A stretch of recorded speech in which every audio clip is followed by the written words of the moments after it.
বেত্রাঘাতে আহত নবম শ্রেণীর ছাত্র ফাহিম ভর্তি হাসপাতালে। সোহেল হোসেন, লক্ষ্মীপুর প্রতিনিধি।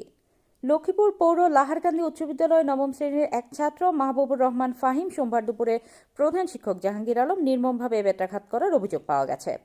সহকারী শিক্ষক বেলায়েত হোসেন নবম শ্রেণীর ছাত্র মাহবুবুর রহমান ফাহিমকে ভর্তি করেন। সদর হাসপাতাল শিক্ষকের বেঁধে দেওয়ার সময় মূল্যায়ন মৌখিক পরীক্ষায় অংশগ্রহণ না করা এই বেত্রাঘাত করেছে প্রধান শিক্ষক জাহাঙ্গীর।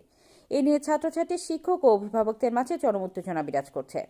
ছাত্রছাত্রীরা মঙ্গলবার দুপুরে সাংবাদিকদের জানান, প্রতিষ্ঠান জাতীয় সঙ্গীত চলাকালীন প্রধান শিক্ষক জাহাঙ্গীর স্যার বেত নিয়ে উপস্থিত হয়ে ফাহিমের উপর অতর্কিতভাবে হামলা করেন। 4 থেকে 5 জন ছাত্রীদের এলোপাতাড়ি নির্মমভাবে পিটিয়ে আহত করে। ছাত্র মাহবুবুর রহমান ফাহিম, অরিন সহ কয়েকজন বলেন, প্রধান শিক্ষক ক্লাস উপস্থিত হয়ে বেত্রাঘাত শুরু করে। আমরা বাড়ি থেকে অভিভাবকদের জানিয়েছি এবং বেত্রাঘাতে ক্ষতগুলো দেখিয়েছে ও হাসপাতালে ভর্তি রয়েছে ফাহিম।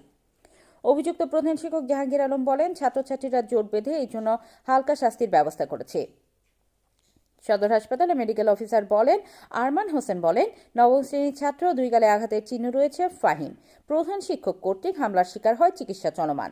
উপজেলা শিক্ষা অফিসার মনিরুল ইসলাম বলেন, লাহারকান্দি উচ্চ বিদ্যালয় নবম শ্রেণীর ছাত্র ফাহিমকে বেত্রাঘাত করার বিষয়টি আমি খোঁজ খবর নিয়ে প্রয়োজনীয় ব্যবস্থা গ্রহণ করব। সদর উপজেলা নির্বাহী অফিসার জামশেদ আলম রানা বলেন, প্রধান শিক্ষক জাহাঙ্গীর আলম পৌর লাহারকান্দি উচ্চ বিদ্যালয় নবম শ্রেণীর এক ছাত্র ফাহিমকে বেত্রাঘাত করার বিষয়টি তদন্ত করে প্রয়োজনীয় ব্যবস্থা গ্রহণ করা হচ্ছে। ওকে আপনি থাপ্পড় মারা শুরু করছে, অনেকগুলো থাপ্পড় দেওয়ার পরে ও বসে গেছে। আমি মোহাম্মদ বেলায়েত হোসেন, সিনিয়র শিক্ষক, পৌর লাহারকান্দি উচ্চ বিদ্যালয়।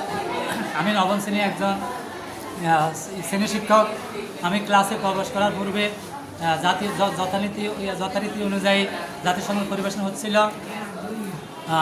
ক্লাসের প্রবেশের পূর্বে আমি দেখি যে এই ফাহিম নামে এই শিক্ষার্থীকে অন্যান্য ছাত্ররা তাকে লাইব্রেরিতে নিয়ে আসতেছে, সে ঘুরে পড়ছে। মারার পরে দিয়ে আমার ছেলে খুব অসুস্থ হয়ে গেছে, নাক মুখ দিয়ে ফেনা বাইরে গেছে। ফেনা বাইরের কারণে স্যারে তবুও ওদেরকে হাসপাতালে আনতে দেয় না দেওয়ার কারণে ওর এক স্যার বেলায়েত স্যার আর ওর কলিগটা মিলে ওকে ওইখান থেকে হাসপাতালে নিয়ে আসছিল। কাকে নিয়ে আসছে? আমার ছেলেকে, মাহবুবুর রহমান ফাহিমকে হাসপাতালে নিয়ে আসছিল। নিয়ে আসার পরে দিয়ে আমি আসি তো দেখি এখানে আমার ছেলের অবস্থা আশঙ্কাজনক, খুব খারাপ অবস্থা।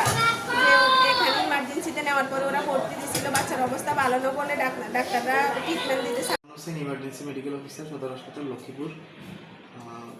একটা স্কুলের বাচ্চাকে টিচার আঘাত করে বাচ্চাটা হাসপাতালে আসছিল। সে হচ্ছে আমরা ওই যে তার গালে আঘাত করা হয়েছিল, তো আমরা হচ্ছে সে হয়তো ভয়ে অথবা আঘাতের কারণে মুখ দিয়ে তার ফেনা টেনা বের হয়ে গেছে। সে একটু ভীত সন্ত্রস্ত ছিল আর কি। তো আমরা তাকে প্রাথমিক চিকিৎসা দিয়ে ভর্তি দিচ্ছি। এখন সে মোটামুটি ভালো আছে। আশা করি হয়তো শনিবার এসে বাড়ি চলে যেতে পারে।